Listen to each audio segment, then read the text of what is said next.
What's good, YouTube? It's your boy Remy coming back with another ESBC video. And in today's video, y'all already know what time it is. We're doing a full breakdown of the gameplay trailer that we just got from ESBC. Listen, I ain't gonna hold y'all up any longer. What I'm gonna say is make sure you hit that like button, and if you are new to the channel, hit that subscribe button. But without further ado, let's get into the video. So off rip, the first thing that I want to point out is the gloves. So we officially have Rival in the game, and we have one of my favorite gloves, Venom, in the game. So far we know about 3 boxing glove companies in the game, which is Cleto Reyes, Venom, and Rival. And something else I wanted to point out too, it looked like Steel City Interactive, they did more work on the gloves, because the gloves do look more, I want to say, bigger. Not only that, but the colors look more accurate versus before the gloves were super shiny, versus now it actually looks like leather. So good job on Steel City for working on the gloves. Now, judging off the movements, I want to say this: the movements look really smooth and it looks very free-flowing. Now, when I say free-flowing, I mean in terms of it looks like you have full range of how you want your character to move. Like, for example, Fight Night Champion. I feel like Fight Night didn't have much of a range of movement like how ESBC does. With Fight Night, the movements, especially trying to move around the ring, it felt clunky to me. Versus ESBC, you can actually move the way how you want to move. You can actually control where you are going instead of having to move sort of in like this weird box that you would move in Fight Night Champion. Now, something that I wanted to point out was the control scheme. The control scheme, I see a lot of people comparing it to Fight Night Champion. I don't think ESBC is going to be 100% like Fight Night Champion, simply because it's how you have to throw the punches. I feel like in ESBC, everything is about timing and accuracy. Versus Fight Night Champion, you could just throw. And ESBC is not like that. ESBC, you have to have timing, because if you mistime anything in ESBC, you will get punished for it. Same thing with the slips and stuff, which I'm gonna get into here in a bit. But I don't think ESBC is going to be like Fight Night Champion. The control inputs may be close, but it's going to be a whole different dynamic from what you are accustomed to in Fight Night Champion. Now, Showboating. Now, this one is very interesting, because I remember that they were saying something about how if you're showboating, it could turn into a feint, and you can use that to set your opponent up. So it seemed like showboating in the ESBC is not always trying to be flashy dashy all the time. You can actually use it to throw your opponent off, to make him misinterpret that you're showboating, but in reality you're actually trying to feint and set him up for something big. They do have the Roy Jones behind the back type of taunt, but they also said something about Ali as well. So I want to know if they will have the Ali shuffle in the ESBC. If they have the Ali shuffle in the ESBC, that's going to be straight fire. Y'all know Ali is my favorite boxer of all time. So for me to be able to do the Ali shuffle, oh yeah, it's a wrap. So I want to see how detailed will that be whenever we get ESBC. Dodging punches.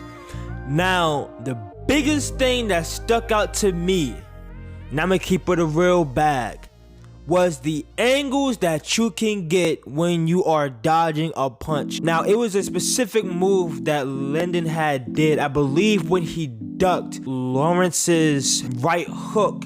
He slipped it and he kind of pivoted around to Lawrence's right side. That's a crazy angle, especially if you do it right.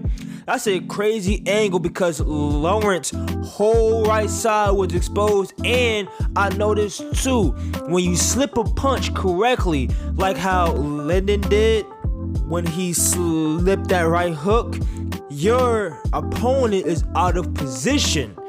So you can combo up on him while he's out of position, and he can't do anything about it. So with the slips, it looks very rewarding, but slips can be very punishing as well. Because if you mistime a slip, like for example, if he feint and you trying to read your opponent and you misread him and you pre-slip, you can end up in trouble. So slips is going to be a very strategic thing to do, because if you do it right, you get a reward for it, but if you do it wrong, you get punished for it. Weaving. One thing I want to say about the weaving is stamina friendly, and I was paying close attention to that because it reminded me of Fight Night. When you're fighting in Fight Night, you can move all around all you want and it don't kill the stamina. Well, it seems like the same thing is in ESBC. You can weave all you want, but it don't kill your stamina. But I don't think weaving will be ideal, only because you're standing still. Now, of course, you can set up your opponent by doing the rope-a-dope, and that's cool and all, but in a game where you can combo up, somebody's going to just tee up for you, especially if you just sitting there weaving all around. Yeah, if your opponent miss, you can set him up with a combo, and it's not as dangerous as you trying to slip. I don't like the fact that you're just sitting there weaving punches and your body is exposed, especially since we have 6-axis defense in the ESBC. I'm gonna talk about that as well. I just don't think weaving will be ideal as far as defense go. Blocking. Now y'all remember the video I made about what defensive system will ESBC use? And I said this. So I'm like, you can go with the 6-axis, but it may not complement it as well as ESBC making their own system for ESBC to kind of complement and offset the offense. So that's what I think.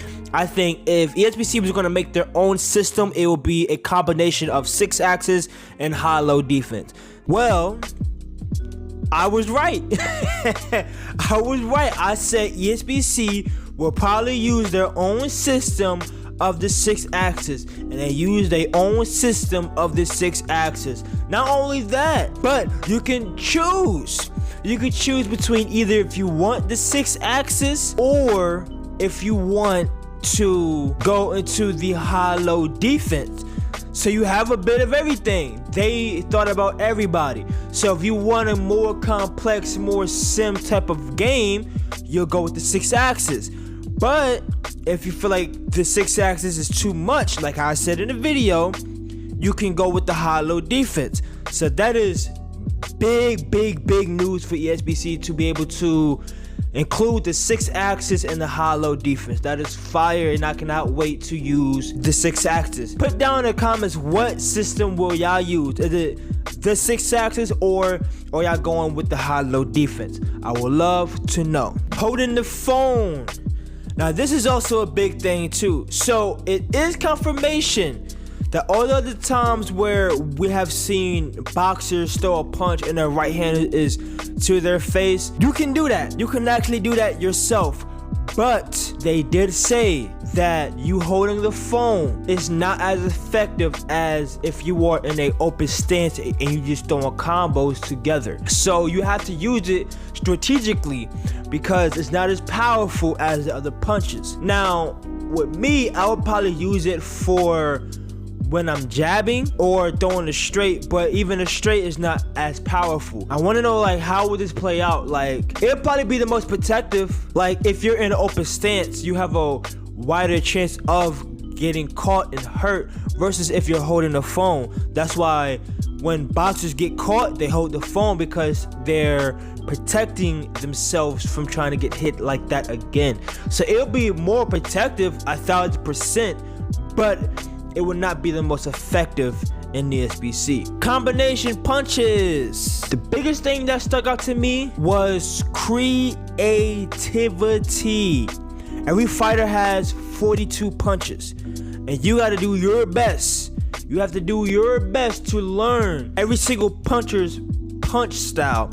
So for me, y'all know I like Caleb Plant, Ali, you know, all the other boxers. But if I wanted to use somebody else outside of them, I will have to learn their punch style, because every boxer will have a different punch style. So the creativity is going to be all on you, and you can chain together 2 or more, because they have said that you can put together at least 2 totally different punches. So I can throw a jab and I can go into a shovel hook to the body. So it's really about the creativity as far as the combinations. Career mode, this was fire. The fact that we have open world in a boxing game, who would have thought? I mean, it is 2021 now, but who would have thought open world in a boxing game? Now that's just pure fire for ESBC to have. The fact that I can walk and choose my trainings that I want to do, that is pure fire. But let's talk about the attributes, because the attributes is not like what any other boxing game have. They have like a stat called discipline. I believe they had a stat for courage. They have some weird stats, but I want to know, how will that play out when you're actually playing though? Like, say if I max out my discipline, how will that help me out in the actual fight? Like, will it help me as far as punch resistance? Like, for example, say if I threw out a punch and I mistakenly threw it, do I have more of a better chance of taking that punch back versus somebody who has a lower rate than me? So I want to know, like, what does these type of ratings mean, and how can it be interpreted into ESBC? All right, so we're going to talk about Tyson Fury. Then we're going to get into the delay, because a lot of people have a really hard problem with the delay. So I'm saving that for last. But for right now, I'm going to talk about Tyson Fury. Tyson Fury, that shocked everybody, because we have always talked about, can ESBC get Tyson Fury? Can they get AJ? Can they get Wilder? The fact that they announced him, crazy, and they have his in-game model. They have his model in the game. So that means that they have been working on this dude for a minute. They had him in the game for a minute now. So the question that everybody have is, do he not have a contract with EA? Nobody knows. Quite frankly, I don't care. He's in the game. Y'all should have that same idea that I have. I don't care what his contract is with EA. He's in the game, bro. That's the kind of mindset I have with it. He's in the game. It doesn't matter what his contract is with EA. It obviously don't matter, because he's in the ESBC now. So here's how I feel. I feel like Steel City can get anybody, bro. I ain't gonna lie. I thought at first it was Floyd. I thought it was Floyd at first, but for it to be Tyson Fury, that's even better. Well, I mean, it's not better than having Floyd, of course, but I would have never guessed it was Tyson Fury. But this leads me to believe that Steel City can get anybody that they want. There is no who can't they get. That's over. They could get anybody. Them getting Tyson Fury signifies that they could get anybody that they want. So I'm excited. I want to know, who else can they get before the early access come out? That's going to be the biggest question. And then think about this too. Who else can they get before the full release come out? But let's get into the delay conversation. A lot of people aren't happy with that. Some, like me, I'm fine with it. Now I'm gonna tell you why. ESBC have a bigger team now. They have a bigger team working on it. So them delaying the game, what that means to me is they felt like they had the potential to make the game better. Is that a problem? No, you should be encouraging the fact that they feel that way. I feel like the delay is them feeling like, okay, since we have a bigger team now, we can improve on some of the things that need to be improved. Some people were talking about how they aren't big fans of the punching. I can get that. The punches are, it's good, but it still needs some work, but it's okay. It's still an alpha. That could probably be their mindset of them delaying ESBC. They feel like, okay, we can work on this game more than before, because before we had a smaller team. We have a bigger team now. So I'm not really mad at the fact that Steel City wants better for the game. I'm not mad at that at all. That's a good thing. That shows you the intent of Steel City Interactive. They're thinking about us first. Yeah, it sucks that the game got delayed even more and we officially don't have an actual date for when ESBC is going to come out. But the thing that you can expect ESBC to look and feel and play a lot differently than what we have been seeing. This gameplay walkthrough is going to look totally different because they have a bigger team working on it. Who knows? When they got done with this gameplay walkthrough, who knows?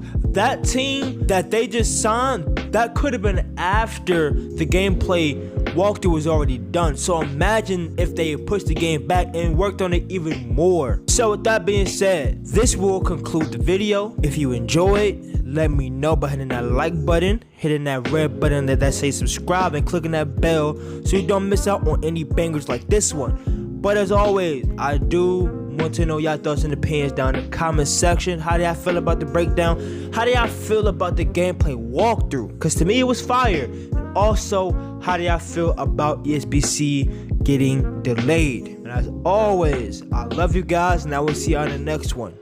Peace.